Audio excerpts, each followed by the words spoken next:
শুরুতেই শিরোনাম। শপথের পর প্রথম দিল্লি সফর মুখ্যমন্ত্রী শুভেন্দুর, সাক্ষাৎ হতে পারে প্রধানমন্ত্রীর সঙ্গেও। দলের অন্দরে চড়ছে বিদ্রোহের সুর, কুণাল, ঋতব্রত, সন্দীপনকে ডেকে পাঠালেন মমতা।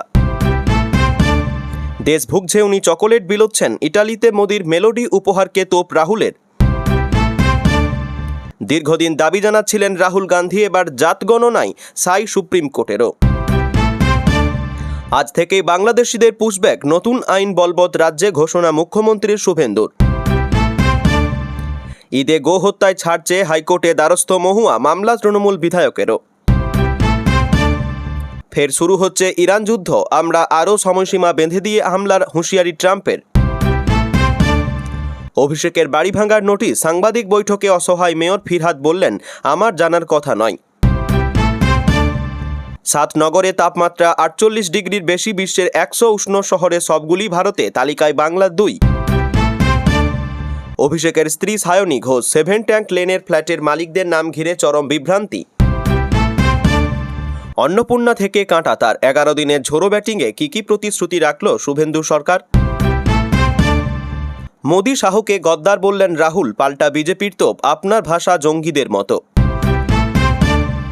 রাজ্য সরকারি কর্মীদের মুখ বাঁধল নবান্ন, তথ্য ফাঁস ও সমালোচনার রুখতে মেগা নিষেধাজ্ঞা বিজেপি সরকারের।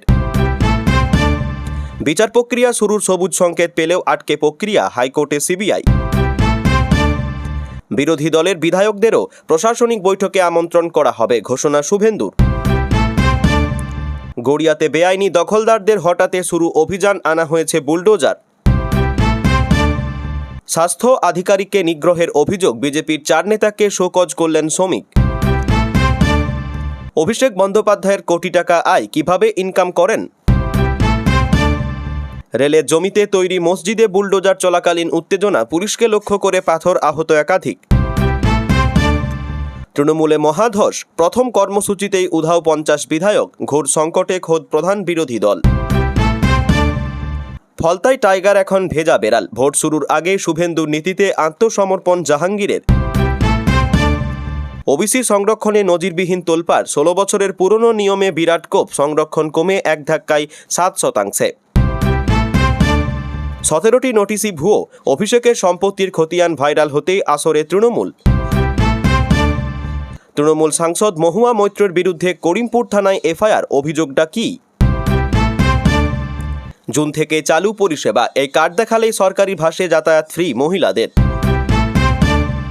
চিকেন স্নেক ঘিরে শুভেন্দুর মাস্টার স্ট্রোক, চাপে বাংলাদেশ, স্বস্তিতে উত্তর পূর্বের 8 রাজ্য। বিজেপি সরকার নতুন প্রকল্প গোকুল মিশন, কারা সুবিধা পাবে জানালেন দিলীপ ঘোষ। যাদবপুর থেকে গাড়ি করে গিয়ে বিজেপি নেতাকে নরেন্দ্রপুরে মার, এসএসকেমে ভর্তি, তৃণমূলের দিকে আঙুল। মাদ্রাসায় বন্দে মাতারাম গাওয়া বাধ্যতামূলক, নতুন নির্দেশ দিল মুখ্যমন্ত্রী শুভেন্দু অধিকারীর সরকার। প্রিয় দর্শক, এবার আসছি বিস্তারিত খবরে। মুখ্যমন্ত্রী পদে শপথ নেওয়া 2 সপ্তাহের মধ্যে দিল্লি যাচ্ছেন শুভেন্দু অধিকারী। এদিন সন্ধ্যায় রাজধানীতে পা রাখতে পারেন মুখ্যমন্ত্রী। দিল্লিতে তার একাধিক কর্মসূচি রয়েছে। প্রধানমন্ত্রী নরেন্দ্র মোদীর সঙ্গেও সাক্ষাৎ হতে পারে বলে খবর। শুরু থেকেই সংকল্পপত্রে দেওয়া প্রতিশ্রুতিগুলি পূরণের লক্ষ্যে বদ্ধপরিকর সরকার। ইতিমধ্যেই অন্নপূর্ণ যোজনা, মহিলাদের বিনামূল্যে বাস পরিষেবা, বিএসএফকে সীমান্তে জমি হস্তান্তর, স্বচ্ছতার উদ্দেশ্যে স্বচ্ছ ভারত মিশন চালু, আয়ুষ্মান ভারতের মতো কেন্দ্রীয় প্রকল্প রাজ্যে চালুর সিদ্ধান্ত নিয়ে ফেলেছে নয়া সরকার। এই আবহেই বৃহস্পতিবার সন্ধ্যায় দিল্লি উড়ে যাচ্ছেন শুভেন্দু অধিকারী। সূত্রের খবর, দিল্লি সফরে প্রধানমন্ত্রী নরেন্দ্র মোদীর সঙ্গে সাক্ষাৎ হতে পারে তাঁর। এই মুহূর্তে প্রধানমন্ত্রী ইটালিতে রয়েছেন। এদিন দেশে ফিরবেন তিনি। মুখ্যমন্ত্রীর সঙ্গে তার সাক্ষাৎও শুক্রবারই হওয়ার সম্ভাবনা। এমনিতে শুভেন্দু অধিকারী দিল্লিতে গেলে স্বরাষ্ট্রমন্ত্রী অমিত শাহের সঙ্গে দেখা করেন। বিরোধী দলনেতা থাকাকালীনও এটা তার নিয়মিত রুটিন ছিল। এবারও সেটার ব্যতিক্রম হবে না বলে মনে করা হচ্ছে। বুধবার রাতে দিল্লি পৌঁছানোর কথা বিজেপির রাজ্য সভাপতি শ্রমিক ভট্টাচার্যের। বস্তুত শুভেন্দু অধিকারীর সঙ্গে সঙ্গে শপথ নিয়েছেন 5 মন্ত্রী। ফলে দ্রুত রাজ্যের মন্ত্রিসভার সম্প্রসারণ হওয়ার সম্ভাবনা রয়েছে। জানা গিয়েছে, মুখ্যমন্ত্রী মন্ত্রিসভায় যাদের রাখতে চাইছেন সেই তালিকা ইতিমধ্যে দিল্লির কেন্দ্রীয় নেতৃত্ব সংঘে দপ্তরে পাঠিয়ে দিয়েছে দল। এখন অনুমোদনের অপেক্ষায়। কিন্তু শপথের পরে 10 দিন কেটে গেলেও সংঘের অনুমোদন মেলেনি। তাই সংঘ ও দলের শীর্ষ নেতৃত্বের সঙ্গে কথা বলে চূড়ান্ত সিলমোহর আনতেই তার দিল্লি যাত্রা। তবে আরও একটি কারণ হলো অর্থের সংস্থান। দিল্লি সফরে মুখ্যমন্ত্রী, প্রধানমন্ত্রী ছাড়াও স্বরাষ্ট্রমন্ত্রী অমিত শাহ এবং অর্থমন্ত্রী নির্মলা সীতারমণের সঙ্গে সাক্ষাৎ করতে পারেন বলে সূত্রের খবর। বিগত সরকারের সময় থেকেই ঋণে জর্জরিত রাজ্য, চরম অর্থাভাবে ভুগছে সরকার। কিভাবে এই অর্থাভাব কাটিয়ে রাজ্যকে আর্থিকভাবে স্বাবলম্বী করা যায় তা নিয়ে কেন্দ্রীয় অর্থমন্ত্রীর সঙ্গে আলোচনা হতে পারে। সেই সঙ্গে বিভিন্ন কেন্দ্রীয় প্রকল্পের অর্থ ছেড়ে দিতে নির্মলা সীতারমণের কাছে আবেদন জানাবেন বলে জানা গিয়েছে। ভোটে ভরাডুবির পর থেকে তৃণমূলের অন্দরে চড়ছে বিদ্রোহের সুর। পুনর্নির্বাচন থেকে ফলতার জাহাঙ্গীর খানের পিঠ টান নিয়ে তৃণমূলের অন্দরে ওঠে ঝড়। সরব হয়েছেন 3 জয়ী বিধায়ক কুণাল ঘোষ, ঋতব্রত বন্দ্যোপাধ্যায় এবং সন্দীপন সাহারা। দলের দুঃসময়ে জাহাঙ্গীরের এহেন আচরণের পরেও কেন বহিষ্কার করা হচ্ছে না তা নিয়ে উঠছে প্রশ্ন।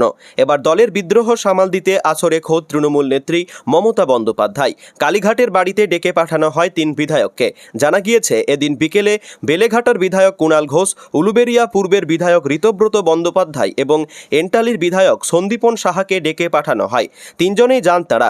দলীয় নেতৃত্বের সঙ্গে কথাবার্তাও হয়। বৈঠকের পর জাহাঙ্গীরের বিরুদ্ধে আদৌ কোনো পদক্ষেপ করবে দল তা এখনও স্পষ্ট নয়। বৃহস্পতিবার ফলতায় পুনর্নির্বাচন, তার আগে ভোট প্রচারের শেষ দিন ছিল মঙ্গলবার।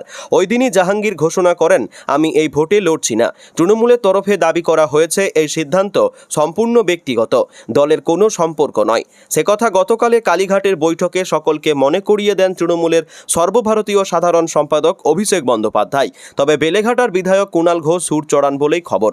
সন্দীপন সাহা এবং ঋতব্রত বন্দ্যোপাধ্যায়ও প্রতিবাদের সুর চড়ান। নাম না করে অভিষেক বন্দ্যোপাধ্যায়ের দিকেই আঙুল তুলেছেন। জাহাঙ্গীরকে কেন্দ্রশাসিত অঞ্চলের নেতা বলে ঋতব্রত ও সন্দীপন খোঁচাও দেন। ঘরে বসে বৈঠক না করে মন খুলে কথা বলতে দিতে হবে বলে জানিয়েছিলেন কুণাল ঘোষরা। যদিও তৃণমূল নেত্রী মমতা বন্দ্যোপাধ্যায় সাফ জানিয়েছিলেন, দলীয় নেতৃত্বের বিরুদ্ধে ক্ষোভ থাকলে তা লিখিত আকারে জানাতে হবে। তবে তাতে বিশেষ লাভ হয়নি। মঙ্গলবারের বৈঠকে কুণাল, ঋতব্রত এবং সন্দীপনের বিদ্রোহেই স্পষ্ট। এবার সেই ক্ষতে প্রলেপ দিতে সম্ভবত বুধবার কালীঘাটের বাড়িতে ডেকে পাঠানো হয় কুণাল, ঋতব্রত ও সন্দীপনকে। পালাবদলের বাংলায় বিরাট ঘোষণা বিজেপি সরকারের। পশ্চিমবঙ্গকে সুরক্ষিত করতে বড় পদক্ষেপ শুভেন্দু সরকারের। আজ থেকে কেন্দ্রের নির্দেশিকা মেনে পুশব্যাক আইন কার্যকর রাজ্যে।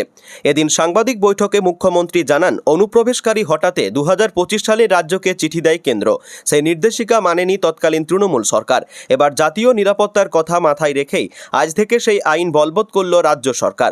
শুভেন্দু জানান, এবার থেকে অনুপ্রবেশকারী বাংলাদেশিদের সরাসরি বিএসএফের হাতে তুলে দেবে পুলিশ। তারপর প্রোটোকল মেনে বাংলাদেশের সীমান্তরক্ষী বাহিনীর হাতে অনুপ্রবেশকারীদের তুলে দেবে বিএসএফ। এর ফলে দ্রুত ঘুষপেটিয়াদের বাংলা থেকে তাড়ানো যাবে। তবে লক্ষণীয়ভাবে বাংলাদেশ থেকে আগত মতুয়া জনগোষ্ঠীর অনেকের মনেই শঙ্কা রয়েছে। অনেকে ভাবছেন তাদেরও কি বাংলা থেকে চলে যেতে হবে। এদিন অত্যন্ত স্পষ্ট ভাষায় মুখ্যমন্ত্রী জানান, সিএএ এর আওতায় কোনো হিন্দু ধর্মাবলম্বী বা বাংলাদেশ, পাকিস্তান, আফগানিস্তান থেকে আগত নির্যাতিত সংখ্যালঘুদের বিতাড়িত করা হবে না। তারা যথাযথ প্রক্রিয়ায় ভারতের নাগরিকত্ব পাবেন। শুভেন্দু আরও বলেন, সিএএ এর অন্তর্ভুক্ত 7টি কমিউনিটি বা ধর্ম পালন করা লোকেরা তারা সিএএ অনুযায়ী আওতায় আসবেন। যারা 2024 সালের 31শে ডিসেম্বরের আগে ভারত তথা বাংলায় এসেছেন তাদের পুলিশ কোনোভাবেই হেনস্থা বা আটক করতে পারবে না। সিএএ এর আওতায় যারা নেই তারা পুরোপুরি অবৈধ অনুপ্রবেশকারী। তাদের পুলিশ আটক করে বিএসএফ এর হাতে তুলে দেবে। বিএসএফ আইন অনুযায়ী বিজিবি সঙ্গে কথা বলে তাদেরকে বিতাড়িত করবে। এই আইন আজ থেকে কার্যকর করা হলো। সামনে কুরবানির ঈদ, তার আগে যত্রতত্র বা নিয়ম বহির্ভূতভাবে গবাদি পশু হত্যা নিয়ে নয়া নির্দেশিকা জারি করেছে বিজেপি সরকার। আর এই নির্দেশকে চ্যালেঞ্জ করে একগুচ্ছ মামলা কলকাতা হাইকোর্টে। মামলা দায়ের করেছেন রঘুনাথগঞ্জের তৃণমূল বিধায়ক আখারুজ্জামানও। সেই মামলায় এদিন হাইকোর্টে যান সাংসদ মহুয়া মৈত্র। এই মামলা শুনানির জন্য ওঠে, কিন্তু রাজ্যের তরফে সময় চাওয়া হয়। জানা গিয়েছে বৃহস্পতিবার এই মামলা শুনানি হবে। ফলত এই মামলা কোন দিকে মোড় নেয় সেদিকেই নজর সবার। আদালত চত্বরে সাংবাদিকদের মুখোমুখি হয়ে মহুয়া মৈত্র জানান, পশু হত্যা নিয়ে রাজ্য সরকার একটি বিজ্ঞপ্তি জারি করেছে। আগামী 27 কিংবা 28 তারিখ কোরবানির ঈদ হতে পারে, যা সংখ্যালঘু সম্প্রদায়ের জন্য খুব গুরুত্বপূর্ণ। তার কথাই 12 নম্বর ধারায় একটা ছাড় দেওয়া হয়েছে। রয়েছে আইনি অনুমতি। সেই 12 নম্বর ধারাকে সামনে রেখে ছাড় চাওয়া হয়েছে। বলেছি শুধুমাত্র এই উৎসবের জন্য যাতে গাভী বাদ দিয়ে মোষ বা বলদকে যাতে এবারের মতো অনুমতি দেওয়া হয়। এ বিষয়ে তৃণমূল বিধায়ক আখারুজ্জামান আবেদন দিয়েছেন বলে জানান তৃণমূল সাংসদ। রাজ্যে নবগঠিত বিজেপি সরকারের একহাত নিয়ে মহুয়া মৈত্র আরও বলেন, রাজ্যের সরকার যে বিজ্ঞপ্তি জারি করেছে তাতে গরিব মানুষকে অনেক আর্থিক ক্ষতির মুখে পড়তে হবে। শুধু মুসলিম সম্প্রদায় নয়, অনেক হিন্দু ব্যবসায়ীরাও গরু কুরবানির সময় বিক্রি করে টাকা রোজগার করেন। এই সিদ্ধান্তে তাঁরাও ক্ষতির মুখে পড়বেন বলে দাবি কৃষ্ণনগরের তৃণমূল সাংসদের। বলে রাখা প্রয়োজন, সরকার গঠনের পরেই 1950 সালের প্রাণী সম্পদ আইন অনুযায়ী প্রকাশ্যে গবাদি পশুর মাংস কাটা ও বিক্রিতে বেশ কিছু নিয়ম কার্যকর করেছে, যেখানে স্পষ্ট জানানো হয়েছে যত্রতত্র বা নিয়ম বহির্ভূতভাবে পশু হত্যা দেওয়া যাবে না। এবার থেকে তা দণ্ডনীয় অপরাধ বলে গণ্য হবে। স্বরাষ্ট্র দপ্তরের তরফে জারি করা বিজ্ঞপ্তি অনুযায়ী মূলত গরু, মহিষ, বলদ বা বাছুরের মতো গবাদি পশু বলির ক্ষেত্রে একগুচ্ছ শর্ত আরোপ করা হয়েছে। কলকাতা পুরসভার স্ক্যানারে অভিষেক বন্দ্যোপাধ্যায় বেআইনি নির্মাণের অভিযোগে তাকে নোটিশ ধরানো হয়েছে। অভিযোগ উঠছে আইনকে বুড়ো আঙুল দেখিয়ে নাকি শান্তিনিকেতনের বেশ কয়েকটি নির্মাণ করা হয়েছে। এই বিষয়ে যথাযথ উত্তর না পেলে অবৈধ নির্মাণ পুরসভা ভেঙে দিতে পারে বলেও খবর, যা নিয়ে তোলপাড় রাজ্য রাজনীতি। প্রশ্ন উঠছে ফিরহাদ হাকিমের ভূমিকা নিয়ে। যদিও দায় এড়িয়ে অসহায় মেয়রের দাবি, এ বিষয়ে আমার কিছুই জানা নেই। কেএমসি অ্যাক্টে আমরা শুধুই পলিসি মেকার। অন্যদিকে দলের তরফে মুখপাত্র কুণাল ঘোষের মন্তব্য, তৃণমূলের কিছু নেতাকে কালিমালিপ্ত করা হচ্ছে, এমনকি ভুয়ো জিনিস ছড়ানো হচ্ছে বলেও অভিযোগ তাঁর। তবে যার বাড়িতে নোটিশ, পুরো বিষয়টি তিনি ভালো বলতে পারবেন বলে মন্তব্য বেলেঘাটার বিধায়কের। বিতর্কের মধ্যে আজ এদিন বিধানসভা সাংবাদিকদের মুখোমুখি হন মেয়র ফিরহাদ হাকিম এবং কুণাল ঘোষ। সেখানেই অভিষেক বন্দ্যোপাধ্যায়কে পাঠানো নোটিশ প্রসঙ্গে মেয়র বলেন, এটা আমার এখতিয়ারের মধ্যে পড়ে না। যিনি এই নোটিশ পেয়েছেন তিনি বলতে পারবেন, ব্যক্তিগত বিষয়ে কিছু বলতে পারবো না। এখানে কলকাতা পুরসভার যে আইন রয়েছে তা জানাতে এসেছি। এ বিষয়ে ফিরহাদের ব্যাখ্যা, মেটিয়া বুরুজের সময় জানিয়েছিলাম নির্বাচিত যারা হন তারা পলিসি তৈরি করেন, এক্সিকিউটিভ কাজটা কমিশনের মাধ্যমে হয়ে থাকে। নতুন বিল্ডিংয়ে ছাড়পত্র দেওয়া কিংবা কোনো বিল্ডিং বেআইনি তা জনপ্রতিনিধিরা দেখেন না। যদিও এ বিষয়ে চরম ক্ষুব্ধ খোদ মমতা বন্দ্যোপাধ্যায়। পুরসভার মেয়র পরিষদ এবং মেয়রকে নিয়ে বৈঠকে বসেন প্রাক্তন মুখ্যমন্ত্রী। সেই বৈঠকেই অভিষেকের বাড়িতে নোটিশ পাঠানো নিয়ে তিনি ক্ষোভ প্রকাশ করেন। খোদ মেয়র ফিরহাদের কাছে তিনি জানতে চান এই নোটিশ কিভাবে এবং কেন পাঠানো হলো। তাতে নাকি ফিরহাদ সবিনয়ে জানিয়েছেন ওই নোটিশের বিন্দু বিসর্গ কিছু জানতেন না, তাকে আড়ালে রেখেই ওই নোটিশ পাঠানো হয়েছে। আর এখানেই প্রশ্ন উঠেছে, পুরসভা একজন সাংসদকে নোটিশ পাঠিয়েছে সেটা পুরো প্রধানই জানেন না, নাকি সুকৌশলে বিষয়টি এড়িয়ে যাচ্ছেন। অন্তত এদিন ফিরহাদ হাকিম যেভাবে অভিষেক বন্দ্যোপাধ্যায়ের সম্পত্তির বিষয় মন্তব্য করা থেকে বিরত থাকলেন, তাতে অনেকেই বলছেন এই ইস্যুতে ক্রমশ নিজেদের সরিয়ে নিচ্ছেন তৃণমূল শীর্ষ নেতৃত্বরা। গড়িয়া মহাশ্মশানের পাশে দীর্ঘদিন ধরে বেআইনি দখলদাররা জায়গা দখল করে বসেছিল। সরকারি জায়গায় স্টল বানিয়ে ব্যবসা করছিল। বেআইনি দখলদারদের হটাতে জিরো টলারেন্স নীতি নিয়েছে বাংলার বিজেপি সরকার। ইতিমধ্যে বেআইনি দখলদারদের হটাতে অভিযানে নেমেছে কলকাতা পুরসভা। এবার গড়িয়া মহাশ্মশানের পাশে বেআইনি দখলদারদের হটিয়ে দিল কলকাতা পুরসভা। বুলডোজার নিয়ে এসে বেআইনি নির্মাণ ভেঙে দেওয়া হলো। পুরসভার ওই জমিতে দখল করে গড়ে ওঠা বেশ কয়েকটি দোকানঘর ভেঙে দেওয়া হয়। গড়িয়া শ্মশানের পাশে একটি বেআইনি শৌচালয় তৈরি হয়েছিল, সেটিও বুলডোজার দিয়ে ভেঙে দেওয়া হয়েছে। কলকাতা পুরসভার 111 নম্বর ওয়ার্ডের অন্তর্গত গড়িয়া মেন রোডে গড়িয়া শ্মশান সংলগ্ন বোড়াল এলাকায় বেআইনি নির্মাণ গুড়িয়ে দেওয়া হয়েছে। গোটা শহর জুড়ে বেআইনি দখলদারদের বিরুদ্ধে অভিযান শুরু করেছে কলকাতা পুরসভা। নিউ মার্কেট, ক্যানিং স্ট্রিট এলাকাতে ফুটপাত দখল করে থাকা দখলদারীদের হটানোর কাজ শুরু করেছে কলকাতা পুলিশ। শহরের পাশাপাশি জেলায় জেলায় শুরু হয়েছে বেআইনি দখল হয়ে থাকা সরকারি জমি পুনরুদ্ধারের কাজ। আসানসোলেও বেআইনি দখলদারদের হটিয়ে সরকারি জমি উদ্ধার করতে নামানো হয়েছে বুলডোজার। অন্যদিকে পূর্ব মেদিনীপুর জেলার নন্দীগ্রাম বিধানসভার বয়াল 2 গ্রাম পঞ্চায়েতের অন্তর্গত তৃতীয় খণ্ড জলপাই এলাকায় 30 থেকে 35 বছর সেচ দপ্তরের জমিতে দখল নিয়ে স্থায়ীভাবে বসবাস করছিল 4টি পরিবার। হাইকোর্টের নির্দেশে প্রশাসনিক দপ্তরের বিভিন্ন আধিকারিকেরা উপস্থিতিতে ওই 4টি অবৈধ নির্মাণ ভাঙা হয়। এতদিন বসবাস করা সত্ত্বেও বিকল্প কিছু না থাকার জন্য কিভাবে রাত কাটাবে তা বুঝে উঠতে পারছে না সদ্য গৃহহারা শেখ নজরুল ইসলাম। তিনি দাবি করেন, কোনোভাবে নোটিশ না দিয়ে সোমবার বিকেলে নন্দীগ্রাম থানার আধিকারিক এসে মৌখিকভাবে বলে যান। এরপর 24 ঘন্টা সময়ও দেওয়া হয়নি। তারপর মঙ্গলবার দুপুরে বুলডোজার নিয়ে এসে সব ভেঙে দেয়। গৃহহারা হতে হয় তাদের। সেচ দপ্তরের এক আধিকারিক বলেন, যে জায়গায় বাড়ি করে দীর্ঘদিন ধরে বসবাস করে আসছিল এই পরিবারগুলি ওই জায়গাটি সেচ দপ্তরের অধীনে। ওনাদের বারবার নোটিশ দেওয়া সত্ত্বেও স্থানান্তর না হওয়ায় হাইকোর্টের নির্দেশে অবশেষে মঙ্গলবার দুপুরে এই সরকারি জমিতে থাকা দখলদারদের বাড়িগুলো ভাঙা হয়। এই অভিযানে যাতে কোনো রকম অশান্তি না ছড়িয়ে পড়ে তার জন্য প্রচুর পুলিশ মোতায়েন করা হয়েছিল। রাজ্যের শাসকের আইন এখন অতীত, আইনের শাসন প্রতিষ্ঠিত হয়েছে, এই কথা বারবার শোনা গিয়েছে বিজেপির রাজ্য সভাপতি শ্রমিক ভট্টাচার্যের মুখে। এমনকি দলের কোনো নেতা দলবিরোধী কাজ করলে ব্যবস্থা নেওয়া হবে, এই কথাও বলেছিলেন বিজেপির এই রাজ্যসভার সাংসদ। এবার সেই কথা রাখলেন তিনি, বুঝিয়ে দিলেন কেউ অনুশাসনের ঊর্ধ্বে নয়, সে যত বড়ই নেতা হোক। পুরুলিয়ার স্বাস্থ্যকেন্দ্রে স্বাস্থ্য আধিকারিকের উপর হামলায় নাম জড়িয়ে যায় 4 বিজেপি নেতার। এই ঘটনাকে লজ্জাজনক বলে দলবিরোধী কার্যকলাপের জন্য শোকজ করা হয়েছে অভিযুক্তদের। এমনকি দলের কাজ থেকে এখন বিরত থাকতে বলা হয়েছে 4 বিজেপি নেতাকে। এদিকে তারিখটা ছিল 12 মে। ওই দিন পুরুলিয়ার বাঘমুন্ডি ব্লকের পাথরডি স্বাস্থ্যকেন্দ্রের ব্লক স্বাস্থ্য আধিকারিককে হেনস্থা করা হয় বলে অভিযোগ। এই অভিযোগ উঠেছিল বিজেপির 4 নেতাদের বিরুদ্ধে, যা নিয়ে জোর চর্চা শুরু হয়ে যায়। বাঘমুন্ডির প্রসূতিদের ভিন রাজ্যের হাসপাতালে কেন স্থানান্তরের নির্দেশ দেওয়া হচ্ছে, এই প্রশ্ন তুলে পাথরডির স্বাস্থ্য আধিকারিককে হেনস্থা করে ওই বিজেপি নেতারা বলে অভিযোগ। ক্ষমতায় আসার পর এই 4 নেতার আস্ফালন নিয়ে অভিযোগ